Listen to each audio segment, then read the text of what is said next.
All right, guys, Mr. R here with our lesson today on arrays in Java. All right, so let's take a look. The standard we're working from today is 3A AP14. Use lists to simplify solutions, generalizing computational problems instead of repeatedly using simple variables. All right, and our learning target for today, I, or you, the student, right? I will be able to explain why arrays are more useful than simple variables in certain situations. All right. So for our example today, we are looking at a program, right? Our job is to create a program that is going to take some temperatures. All right. Let's say we're measuring the temperature in an office space somewhere, and then we have to come up with an average temperature throughout the day. All right. So we have this list of variables here on the left. All right. First, we're going to try to do this with just simple variables. And then we're going to see how it looks a little bit different when we do it with arrays. All right. So first things first, we have to declare and initialize these variables here. So we have these integer variables t0, 1, 2, and 3 that all are set to these values here. All right. We have another variable down here, number of temps.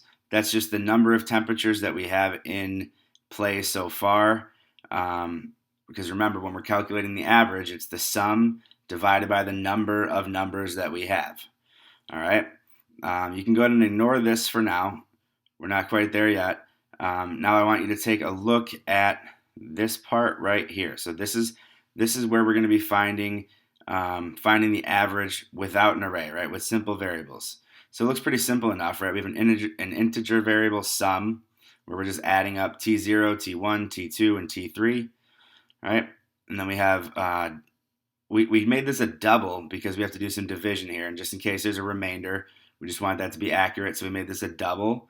Average equals sum divided by number of temps, and then system.out.println is just going to go ahead and print what's in here, right? Average temp is, and then the value that we have stored in our average variable.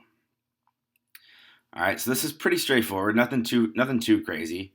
Let's take a look at how this would look in an array. All right, so here's our array right here. Okay, it's an integer array, which means it's a list of integers. We call it temps just because it's multiple temperatures, right? But remember, we can name our variables absolutely anything, but we want to give them names that make sense, right? Make it easier on us.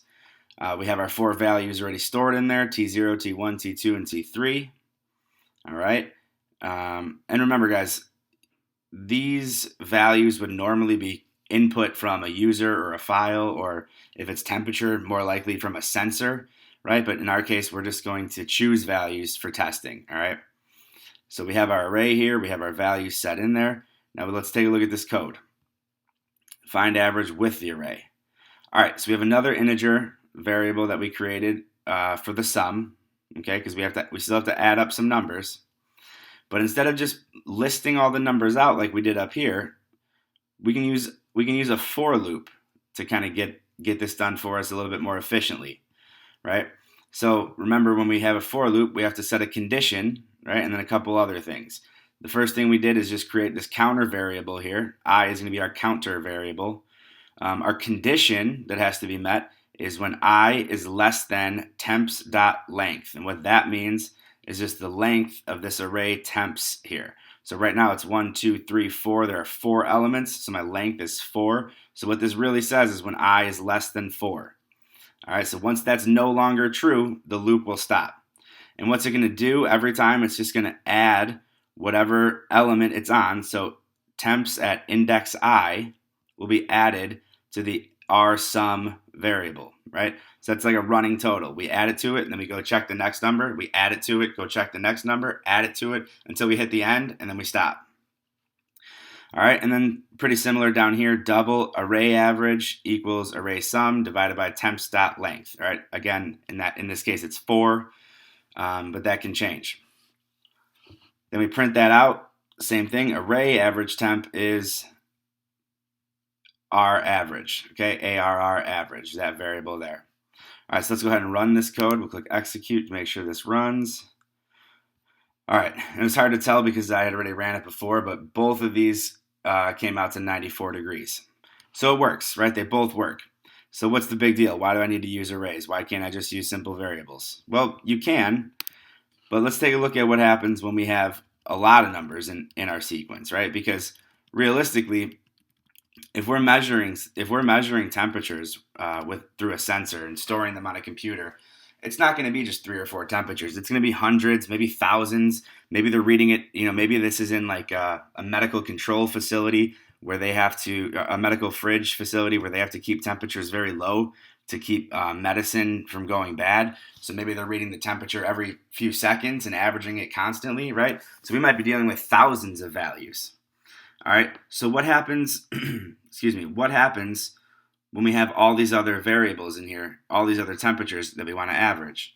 Well, if we're using simple variables, okay, we still have to assign them. We have to make sure we change the number of temps here variable to 12, right? Because we have starting with 0 to 11, we have 12 variables. All right.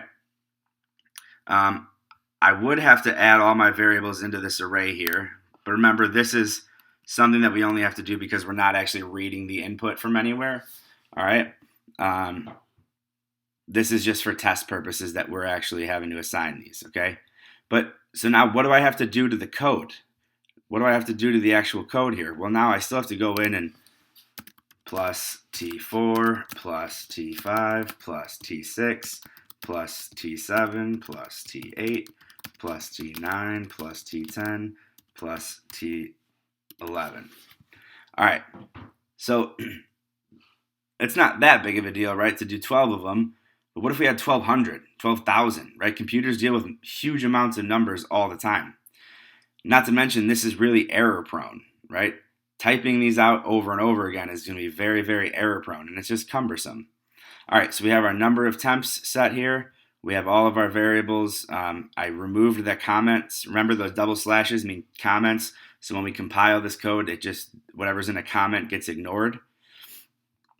Okay, we have all of our values in our array. We have all of our values being added here. All right, let's see. What do we have to change on the array code? Wow, nothing. We don't have to change anything here. So we don't have to change any of the code in the array loop here, right? So that saves us time when we have to add all those extra single variables. That saves us the headache of worrying about making a mistake while we're typing all these different variables in. And not to mention, it's a huge saver on memory. So let's try to run this and make sure that it computes properly. Oh, we got a slight difference here. I wonder why that is. Let's take a look at that.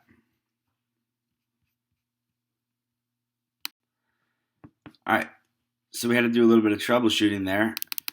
What we came up with, if you look here, this is just what I was talking about, right? When we typed all these in, T0, T1, T2, 3, 4, 5, 6, 7, 8, 9, I typed T0 again instead of T10, so that threw our numbers off. Let's try to run this again now.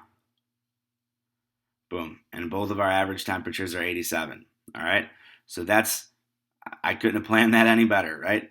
The reason why we want to use arrays when we're dealing with long lists of numbers as opposed to a bunch of simple variables is to avoid mistakes like that and to save space on memory. And really, it's just cleaner, it's neater, it's a more elegant solution. All right. So our exit ticket to wrap up here, guys, I want you to come up with one scenario where arrays would be more useful to you than simple variables. All right. Full credit responses will look like complete sentences. You'll be using computer science terms, right? Lists, arrays, not that thing and this thing. And the scenario is one using array. The scenario is one where using arrays would be beneficial. All right. Thanks a lot, guys. Keep working hard.